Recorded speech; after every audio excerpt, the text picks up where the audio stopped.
乡亲啊，咱就来看这位失事从救回来的飞行员谢派芬，30岁，空军官校毕业，2019年甲熟悉10年的太太来结婚，生2个囡仔。一家口4个人看起来幸福美满的背后，其实有袂少的心酸。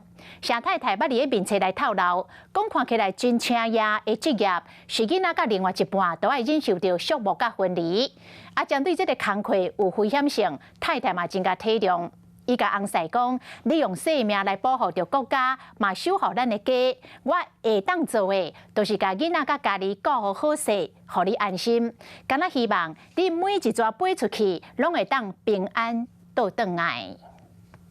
航空嘉年华一家伙4个人含正起同齐翕相，比赞比爱心，规口罩看起来甜蜜个幸福。这位看超音波的相片，同齐紧接宝贝囡仔，佮当年和太太唱歌庆祝囡仔做大仔，一家伙的感情是爸爸爸。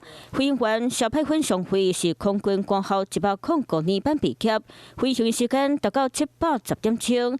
2019年和熟悉10年的太太结婚，生一对宝贝。相片看起来长甘蜜天，也毋过要看到爸爸是真无简单。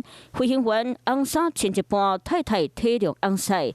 捌普文写，大家欣赏翁婿透露有偌济心酸，有偌济囡仔和爱情嘛拢伫咧忍受寂寞分离。利用性命保护国家，嘛守护咱这口罩。我会当做伙，就是照顾好囡仔和家己，互你安心。每一逝起飞，拢会当平安落地。一字一句拢是处理人甘愿付出，嘛互谢派芬放心飞行。谢派芬昨西换上战机，伫咧国海失去动力，随跳伞逃生。处理人知影这件消息是真着急，加在人尾啊有平安。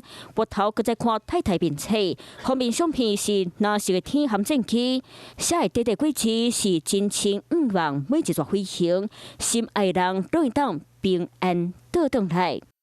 Hello， 我是雷亚，想要抢了先掌握最及时的新闻资讯吗？赶快订阅、按赞、开启小铃铛，锁定华视新闻 YouTube 频道。